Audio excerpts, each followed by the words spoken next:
Docteur Francine Lobo, les assises de l'AGOA en RDC.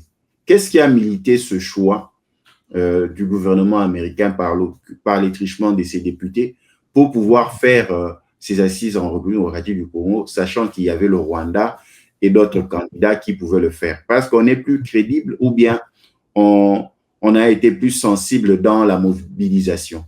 Francine Lobo. Bon, il faut savoir d'abord que ça a été décidé la semaine passée, donc au mois de juillet. Mais avant ça, au mois de mai, nous sommes allés au Capitole et nous avons rencontré des députés américains. Nous avons parlé pour plaidoyer, c'était le plaidoyer, pour qu'on puisse encore prolonger cet acte afin que nous puissions encore avoir bénéficié de 10 autres années. Il faut savoir aussi que c'est une année critique parce que ce sont les élections aux États-Unis. En 2000, quand Bill Clinton avait promulgué cet acte, il faut dire que Bill Clinton, c'est un démocrate. Après lui, il y a eu Bush, mais comme il avait déjà promulgué à la fin de son mandat, donc nous avons continué avec Bush et Bush était là pendant 8 ans. Et après le président Bush, nous avons eu le président Obama qui a fait aussi 8 ans. Il est aussi démocrate d'origine africaine, ce qui fait que les problèmes ne se posaient pas trop. On arrive maintenant à la fin d'un mandat qui est vraiment critique. 2024, c'est la fin de l'AGOA et 2024, ce sont les élections aux États-Unis entre les démocrates et les républicains. Est-ce que les élections vont toucher l'AGOA, la décision de l'AGOA? Je ne sais pas. Est-ce que ça sera un avantage pour l'Afrique? Je ne sais pas. Mais tout ce que je sais, c'est que l'Afrique s'est levée. L'Afrique a plaidoyé de toutes ses forces afin que ces 10 années soient accordées. Et je crois que le keynote, comme on dit, du ministre de Commerce Paluku a encore encouragé les Américains à vraiment prolonger ce mandat.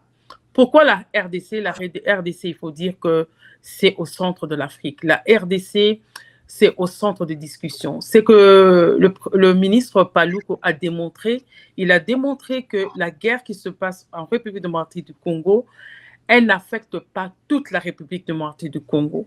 Donc, s'il y a un problème dans un pays européen, ça ne va pas affecter tous les pays européens.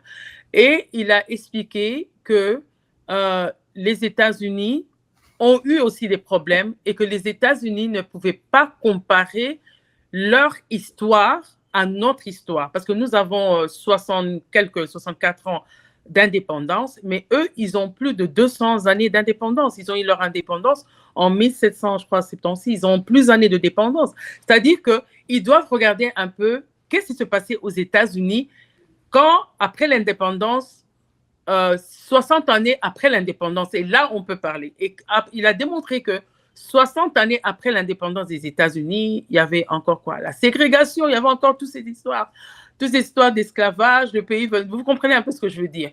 Mais il a tellement donné des points vraiment critiques pour que l'Amérique comprenne qu'il est temps de venir. Il y a eu des questions, bien sûr, des questions, par exemple, qu'est-ce que vous pensez des taxes? Qu'est-ce que vous pensez de la douane? Et le ministre les a expliqué qu'il y a des lois qui permettent aux étrangers de venir, bien sûr, implanter des industries en République démocratique du Congo sans pour autant payer quelque chose en derrière les 5 ans ou les 10 ans. Donc, la République démocratique du Congo, aujourd'hui, c'est la gâchette, bien sûr, de l'Afrique. Et la République démocratique du Congo ne peut pas toujours être sujet de manque de considération. Nous devons mettre notre pays en avant. Pourquoi pas les autres pays? C'est simple, parce que c'est seulement la République démocratique du Congo et c'est le moment pour la République démocratique du Congo de shine, comme disent les Américains. C'est le moment. Francine Lobo, une dame qui achète par exemple les poissons fumés, achète tout genre de produits, qui se décide, qui vous suit maintenant à Kinshasa, qui se dit, bon, je veux faire comme Francine Lobo, je suis à Kinshasa, je suis au Katanga, je suis opératrice économique, j'achète les poissons salés qui viennent par exemple, de Lubumbashi, j'achète les poissons fumés qui nous viennent de l'Équateur, je vais envoyer sur le marché américain. Qu'est-ce qu'il fait? Il étiquette, il emballe, il dit qu'est-ce qu'il y a comme qualité du produit et il expédie directement de Kinshasa aux États-Unis d'Amérique? Oui, une très bonne question. Je dirais à cette personne d'abord, la première des choses, c'est de changer sa mentalité. Sa mentalité disant qu'elle ne doit pas vraiment se freiner et dire que ces produits ne vont pas se vendre aux États-Unis. Je veux vous dire que avec l'immigration des Africains aux États-Unis, la plupart des Africains ne mangent que des produits africains. Ça, c'est de un, ça, c'est l'avantage. Et il y a plusieurs restaurants aujourd'hui aux États-Unis qui ne préparent que la nourriture africaine. Ça, c'est de un, ça veut dire qu'elle doit d'abord changer sa mentalité. La deuxième chose, elle doit faire ce qu'on appelle l'état critique et savoir qu'est-ce que je veux vraiment vendre. Parce que souvent, nous, Africains, on n'a pas ce qu'on appelle la niche, les créneaux. On veut tout vendre au même moment et on ne suit pas. Elle doit avoir une niche, c'est-à-dire que si elle veut vendre le poisson salé, elle doit chercher quel poisson salé elle veut vendre. Parce que quand l'Américain va goûter ce poisson salé, il va redemander ce poisson salé, il ne faut pas que ce poisson soit en manque. C'est-à-dire qu'elle doit chercher d'abord quel genre de poisson salé elle veut revendre. Deuxièmement, elle doit maintenant chercher les vendeurs qui vont leur fournir ces poissons. Donc, elle va chercher et que si son capital n'est pas suffisant, elle doit chercher au moins 5 autres femmes qui peuvent faire la même chose qu'elle. Ça, c'est un conseil.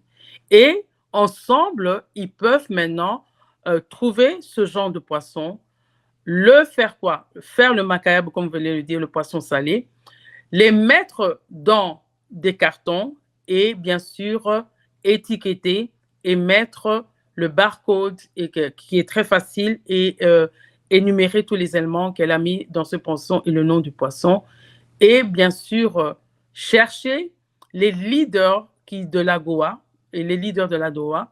Et je lui demanderai aussi de descendre au ministère du Commerce. Je crois que c'est une réunion que nous allons faire au mois d'août.